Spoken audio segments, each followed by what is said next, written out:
दोस्तों नमस्कार। मैं अनुराग गर्ग फरीदाबाद प्राइम न्यूज़ से। दोस्तों आज हम पहुंचे हैं गांव लडोली। यहाँ पर एक घटना हुई है। आप देख सकते हैं चारपाई पर एक पर्सन लेटे हुए हैं। इनकी हालत बहुत सीरियस है। सिर में इनके आप देखें यहाँ पर सिर में काफी सीरियस चोट है। और अब ये अपनी बोलने की, बात करने की, समझने की सारी शक्ति खो चुके हैं। लेकिन मामला क्या है, हमारे साथ मौजूद हैं जी। क्या बात है, क्या हुआ है इनके साथ जो आज ये चारपाई पे है और अपनी बोलने की, चलने की, उठने बैठने सारी शक्ति खो चुके 21 तारीख को शाम को हम दुकान से आ रहे थे तो बीच रास्ते में गाड़ी खड़ी हुई थी, बलेनो गाड़ी। तो चारों खिड़की खुली हुई थी। तो एक बंदा पहले वहीं खड़ा हुआ था। पापा ने बोला भैया थोड़ी साइड देना, तो उसने सीधा पापा के सिर में डंडा मारा। फिर हैं? ये वो कहाँ की घटना है? ये फतेहपुर में वो अस्पताल है, वो लड़ोली वाले रोड पे जो आते हैं घर, तो वहाँ की वो है घटना है। तो वो उसने डंडा मारा था पापा के सिर में, फिर वो मार के गाड़ी गाड़ी की तरफ चले गया। तो जो गाड़ी में ड्राइवर बैठा था वो तो मैंने पहचान लिया, वो पहला बंदा नहीं पहचान पाया। इतने फिर वो आगे से तीन तीन बंदे आए, संजय, कमल और विवेक। उन्होंने कुड़ारी और रोडों से पापा से हमला कर दिया। तो मैं अपनी जान बचा के वहाँ से भगा, मेरे पीछे भी वो भगे मुझे मारने के लिए। मैं उनके हाथ नहीं आया, तो मैंने आदमी को इकट्ठा किया। तो इतने ही हमें आदमी को इकट्ठा करके आया तो वे वहाँ से भग चुके थे मार मूर के। और इतने ही मैंने भैया भैया से फ़ोन किया, उनको से लेके भैया फ़ोन करा। तो भैया इतने ही वहाँ पहुँचे, भैया लेके नहीं हॉस्पिटल के लिए गए। जी, आगे आइए हम बात करके हैं। परिवार के और सदस्य मौजूद हैं जी। अब आप पूरी बात बताएं क्या हुआ? जी सर, मेरा नाम राहुल है और मैं इनका सबसे बड़ा लड़का हूँ।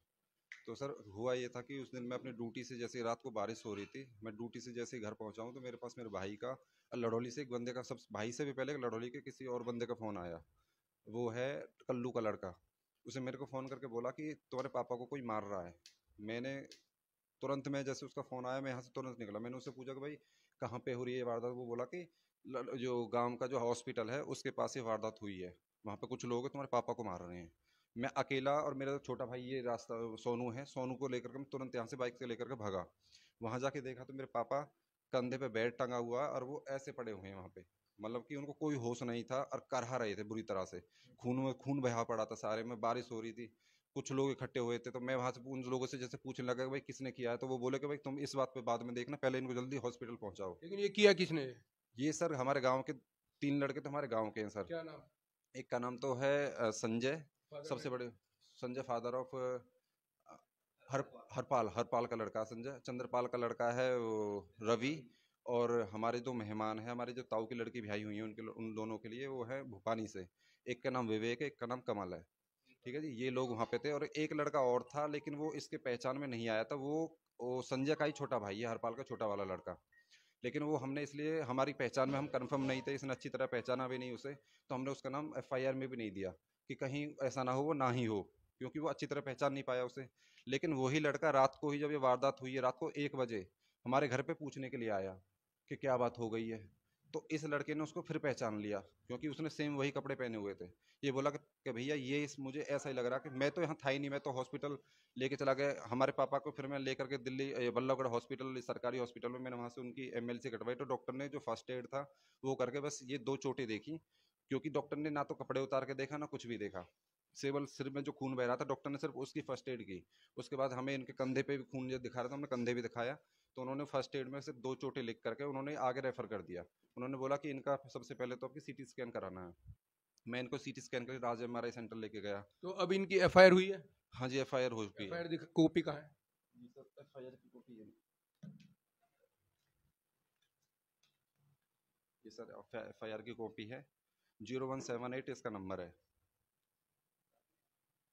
दोस्तों ये एफआईआर का नंबर है 0178 यानी कि 178।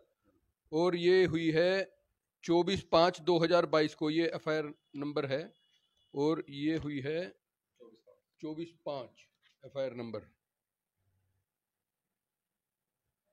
तो अब फिलहाल जो इनकी मेडिकल रिपोर्ट है वो क्या कहती है? सर इनकी मेडिकल रिपोर्ट में इनकी एक तो मल्टीपल वेरिंग वो आई हैं, बहुत सारी चोटें हैं, जो कि चेस्ट पे, लेफ्ट हैंड शोल्डर पे, इधर वाले शोल्डर पे, शोल्डर टूटा हुआ भी है, ये हाथ अभी भी बंधा हुआ है इनका। और चेस्ट की भी हड्डियां टूटी हुई हैं। इनके यहाँ पे सारे निशान भी बने हुए हैं। उसके अलावा इनके जो हेड है, हेड की सारी हड्डियां टूट गई हैं।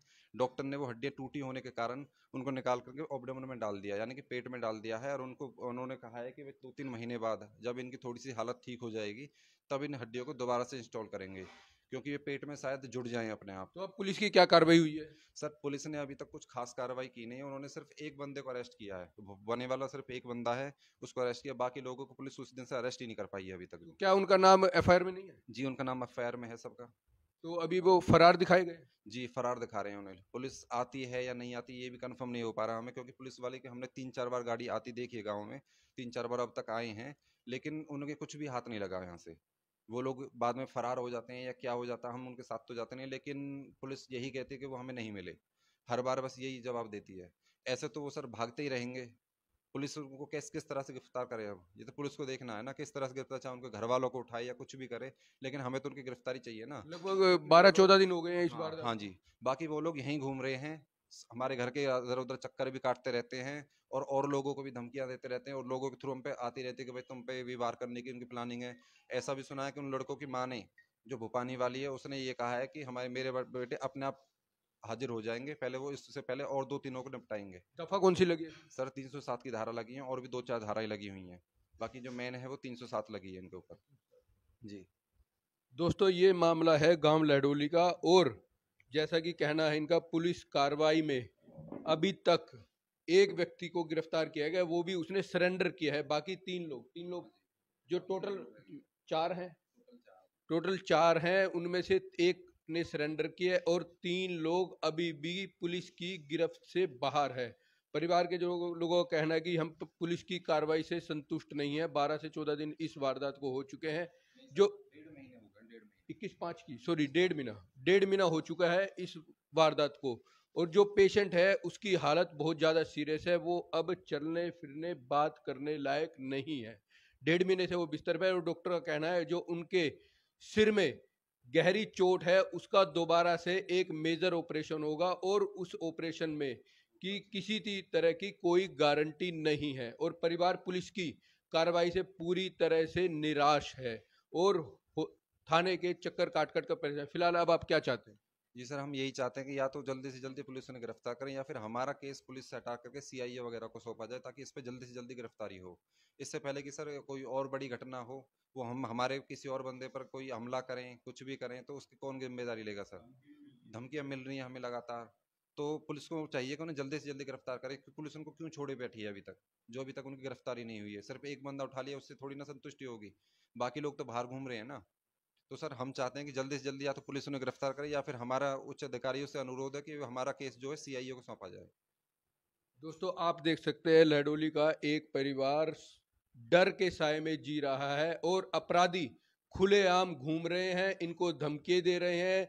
फिलहाल इनके पास प्रशासन से गुहार लगाने के अलावा कुछ भी नहीं है, और पूरे परिवार को जान से मारने की धमकी दी जा रही है, और पूरा परिवार एक घर में कैद होकर रह गया है। और जो आप देख सकते हैं, जो पेशेंट जिसको मारा गया है, जो पीड़ित है, उसकी हालत बहुत ज़्यादा गंभीर है। सर मैं खुद बैंक में कार्यरत हूँ, मैं फरीदाबाद एयू बैंक में कार्यरत हूँ, लेकिन सर मैं 1.5 महीने से जब से वारदात हुई है मैं अभी तक अपनी जॉब पे भी नहीं गया हूँ। सर मेरी भी जॉब की छूटने की नौबत आ गई है, लेकिन पुलिस अभी तक किसी को अरेस्ट नहीं कर रही है। मैं अगर कहीं बाहर जाता हूँ, मेरे साथ कोई वारदात होती तो वो कौन जिम्मेदारी लेगा? मेरे सारे भाई हैं अपनी सारी जॉब को छोड़ के बैठे हैं, कुछ भाई पापा के उसमें लगे हुए हैं। इनको भी, क्योंकि इनको इनके पास कम से कम 2 बंदे हर वक्त चाहिए होते हैं। इनको कभी भी सांस रुक जाता है, कभी कुछ हो जाता है, बार बार मशीनें ला रखी हैं, बार बार इनके कभी यहाँ से सफाई करनी पड़ती है, इनके अंदर जो नली डाली हुई है उसका वो होता है, मशीनों से साफ करनी पड़ती है, वो सक्शन बोलते हैं जिसे। तो सर हम तो सब यहाँ पे घिर गए हैं, हमारे कोई इनकम का भी जरिया खत्म हो गए हैं सारे। तो हमें भी तो सर आगे की इनकम भी तो चाहिए। अब इनके भी इलाज में पैसा लग रहा है, सारी चीज़ें पुलिस वाले उनको अरेस्ट नहीं कर रहे हैं, उधर हमारे वकील भी करना है, कोई केस भी चलना है आगे, तो सर उन सब की हमें करना है ना सर। तो हमें चाहिए कि जल्दी से जल्दी इनकी गिरफ्तारी हो, बस किसी भी तरह से हो। दोस्तों आप देख सकते हैं, उच्च अधिकारियों में माननीय सीपी साहब से अपील करूंगा, इस परिवार की गुहार को सुना जाए और परिवार को इंसाफ दिलाया जाए। मैं अनुराग गर्ग, फरीदाबाद प्राइम न्यूज़।